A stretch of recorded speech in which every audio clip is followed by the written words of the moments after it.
Hi అండి. నమస్తే. Welcome to my channel general knowledge thread Bandhu. December 28, 2024కి అయితే Indian post అనమాట అఫీషియల్లీ నోటిఫికేషన్ రిలీజ్ చేయాలి. ఎంటీఎస్ సంబంధించి post office multi tasking staff. But recent reports బట్టి అయితే ఇంకా ఆ రిపోర్ట్ అయితే త్వరలో రిలీజ్ కానుంది. టోటల్లీ ఎన్ని వేకెన్సీస్ ఉన్నాయి అనేది నేను ఈ వీడియోలో మీకు షేర్ చేస్తాను. సో వీడియోని అయితే స్కిప్ చేయకుండా ఎండ్ వరకు చూడండి. అంతకంటే ముందు ఎవరైతే ఫస్ట్ టైం నా ఛానల్ అయితే విజిట్ చేస్తున్నారో నా ఛానల్ని సబ్స్క్రైబ్ చేసుకోండి, వీడియోని లైక్ చేయండి. ఇలాంటి వీడియోస్ కోసం అయితే పక్కన బెల్ బటన్ ప్రెస్ చేసి నన్ను సపోర్ట్ చేయండి. టోటల్ వేకెన్సీస్ వచ్చేసి 32,850 ఎంటీఎస్ వేకెన్సీస్ అయితే ఉన్నాయి. ఇంకా ఏజ్ విషయానికి వస్తే క్యాండిడేట్స్ అనమాట 18 to 40 ఇయర్స్ మధ్యలో ఉండాలి. ఏజ్ రిలాక్సేషన్ కూడా ఉంటుంది గవర్నమెంట్ నార్మ్స్ బట్టి. ఎడ్యుకేషనల్ క్వాలిఫికేషన్ వచ్చేసి మస్ట్ అండ్ షుడ్గా 10th అయితే పాస్ అయి ఉండాలి. అది కూడా ఒక రికగ్నైజ్డ్ బోర్డు నుంచి అయితే మనకి సర్టిఫికేట్ ఉండాలి, 10th సర్టిఫికేట్. ఎంటీఎస్ జాబ్స్కి సెలక్షన్ ప్రాసెస్ అయితే కేవలం మెరిట్ లిస్ట్ మీద బేస్ అయి ఉంటుంది. అంటే ఆ క్యాండిడేట్ యొక్క అకాడమిక్ పెర్ఫార్మెన్స్ మీద అనమాట. ఎగ్జామినేషన్ అయితే ఏమి కూడా ఈ రిక్రూట్మెంట్ సంబంధించి అవ్వదు. Once the official notification release అయితే మాత్రం ఎవరైతే అప్లై చేయాలనుకుంటున్నారో వాళ్ళు పోస్ట్ వెబ్సైట్ అనేది ఒకటి ఉంటుంది, ఇండియన్ పోస్ట్ వెబ్సైట్ అనమాట. అది http://www.indiapost.gov.in.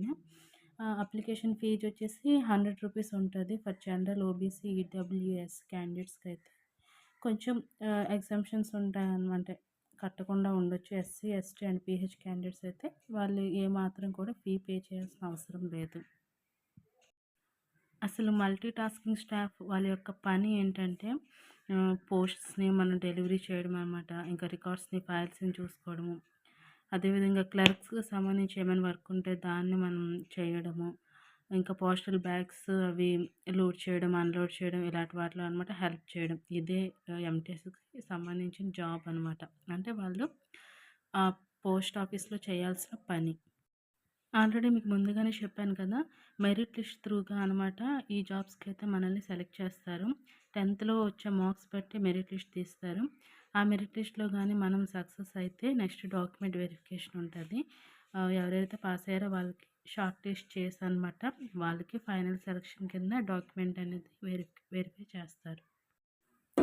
ఇంకా శాలరీ విషయానికి వస్తే పే స్కేల్ వచ్చేసి 18,000 నుంచి 22,000 మధ్యలో ఉంటుంది పర్ మంత్ అనమాట.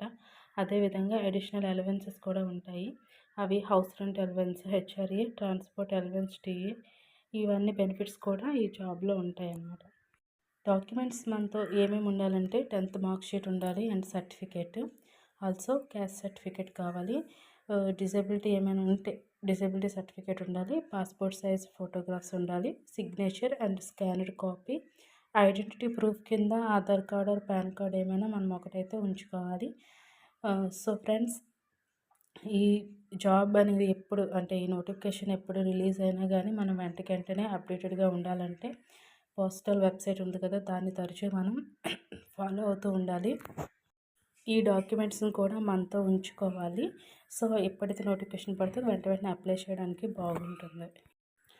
సో ఫ్రెండ్స్, ఈ వీడియో నచ్చితే లైక్ చేయండి, షేర్ చేయండి. ఛానల్ అయితే తప్పకుండా సబ్స్క్రైబ్ చేసుకొని పక్కన బెల్ బటన్ ప్రెస్ చేయండి. మరిన్ని అప్డేట్స్ కోసం ఛానల్ అయితే తరచూ ఫాలో అవుతుంది.